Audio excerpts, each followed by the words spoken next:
لله رب العالمين الصلاة والسلام على رسول الأمين وعلى آله وصحبه أجمعين أما بعد.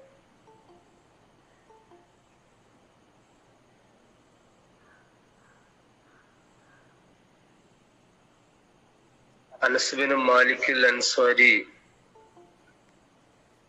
റളിയല്ലാഹു അൻഹുവിൽ നിന്ന് നിവേദനം ചെയ്യപ്പെട്ട ഒരു ഹദീസിന്റെ ആശയത്തിൽ നമുക്ക് കാണാൻ കഴിയും. ഒരാൾ ഒരു ഒട്ടകവുമായി മരുഭൂമിയിലൂടെ സഞ്ചരിക്കുകയായിരുന്നു. ആ ഒട്ടകത്തിന്റെ പുറത്താണ് അയാളുടെ വെള്ളവും ഭക്ഷണവും ഭാണ്ഡക്കെട്ടുകളും എല്ലാം. അതിവിജനമായ മരുഭൂമിയിലൂടെ നടന്നുകൊണ്ടിരിക്കുകയാണ്. അയാൾ ഒട്ടകത്തെ ഒരു ഭാഗത്ത് നിർത്തി തൊട്ടരികെ കിടന്നൊന്ന് വിശ്രമിച്ചു, ഉറങ്ങിപ്പോയി. ഉണർന്നു നോക്കിയപ്പോൾ തന്റെ ഒട്ടകത്തെ കാണാനില്ല. അയാൾ അങ്ങേയറ്റം നിരാശനായി നിലവിളിച്ചു. കാരണം തന്റെ ഭക്ഷണവും വെള്ളവും എല്ലാം ഒട്ടകപ്പുറത്താണ്. ഒട്ടകത്തെ കണ്ടില്ലെങ്കിൽ മരുഭൂമിയിൽ കിടന്ന് അദ്ദേഹം ദാഹിച്ചും വിശന്നും മരിക്കുകയേ ഉണ്ടാവുള്ളൂ. കടുത്ത നിരാശയിലും വേദനയിലും ആ മനുഷ്യൻ വീണ്ടും മരത്തിന്റെ ചുവട്ടിൽ പോയിട്ട് വീണ്ടും കടന്നു. പിന്നെ കണ്ണു തുറന്നു നോക്കിയപ്പോൾ അതാ തനിക്ക് നഷ്ടമായ ആ ഒട്ടകം ഇതാ തിരിച്ചു വന്നിരിക്കുന്നു. അദ്ദേഹം സന്തോഷത്തോടെ, അതിയായ സന്തോഷത്തോടെ ചാടി എഴുന്നേറ്റ് അയാള് ആ ഒട്ടകത്തിന്റെ കയർ പിടിച്ചു.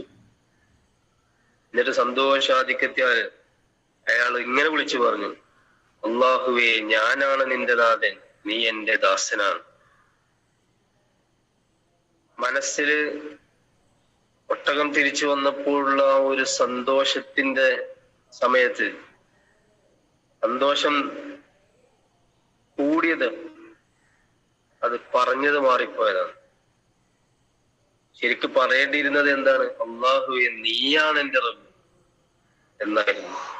പക്ഷെ അദ്ദേഹം സന്തോഷാധിക്യത്താല് നാക്ക് പഴച്ചുപോയി, മാറ്റി പറഞ്ഞുപോയി. ജീവൻ തിരിച്ചു കിട്ടിയതുപോലെ അത്രയേറെ സന്തോഷമാണ് അയാൾക്കുണ്ടായത്. ഇതുപോലെയാണ് സഹോദരന്മാരെ, സഹോദരിമാരെ, തെറ്റുകളും കുറ്റങ്ങളും ചെയ്ത് വഴിതെറ്റിപ്പോയ ദാസന്മാർ അള്ളാഹുവിലേക്ക് തിരിച്ചു വരുമ്പോൾ അള്ളാഹുവിനുണ്ടാകുന്ന അതിയായ സന്തോഷം. ഈ ഒരു ഹദീസിന്റെ ആശയത്തിലൂടെ മഹാനായ പ്രവാചകൻ സല്ലല്ലാഹു അലൈഹി വസല്ലം നമുക്ക് പഠിപ്പിച്ചു തരുന്നത്, നമ്മൾ ചെയ്യുന്ന എല്ലാ തെറ്റുകൾക്കും തൗബയുണ്ട്. അതെത്ര ഗുരുതരമാണെങ്കിലും, കാരണം തൗബ അള്ളാഹുവിലേക്കുള്ള ഒരു തിരിച്ചുവരവാണ്. തെറ്റു ചെയ്യുന്ന ദാസൻ അതിൽ നിന്നെല്ലാം മോചിതനായി പുതിയ ജീവിതത്തിലേക്ക് തിരിച്ചു വരികയാണ് തൗബ എന്നതുകൊണ്ട് ഉദ്ദേശിക്കുന്നത്.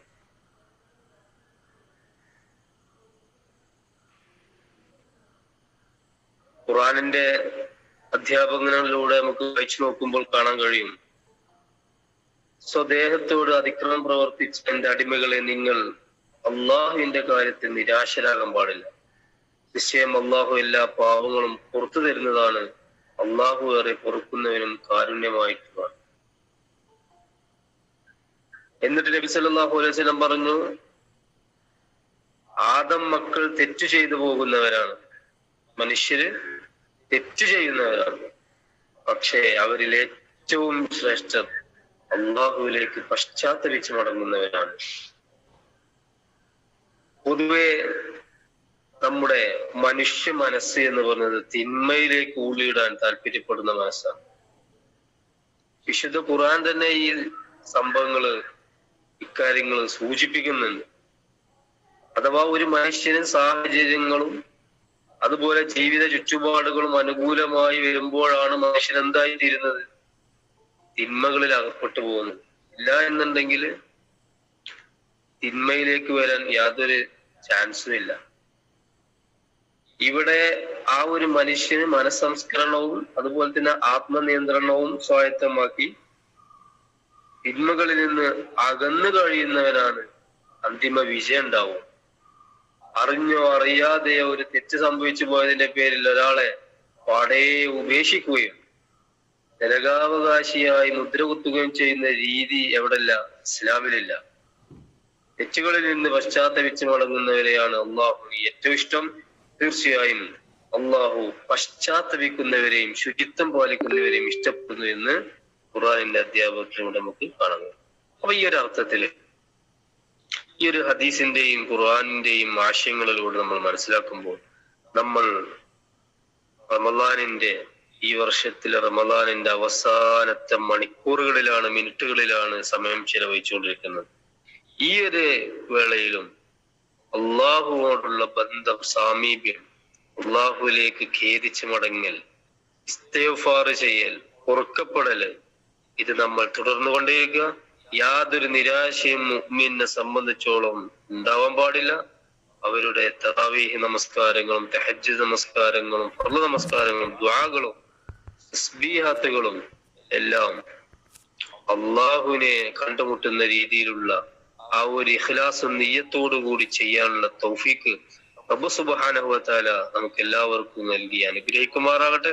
നമ്മൾ നിന്ന് വന്നു പോയിട്ടുള്ള ചെറുതും വലുതുമായ എല്ലാ തെറ്റുകുറ്റങ്ങളും റബ്ബ് സുബ്ഹാനഹു വ തആല വിട്ടുപുറത്ത് മാപ്പാക്കി നൽകുമാറാകട്ടെ. اللهم أجرنا من النار، اللهم أجرنا من النار، اللهم أجرنا من النار، اللهم اغفر للمؤمنين والمؤمنات والمسلمين والمسلمات، آمين برحمتك يا أرحم الراحمين. السلام عليكم ورحمة الله وبركاته.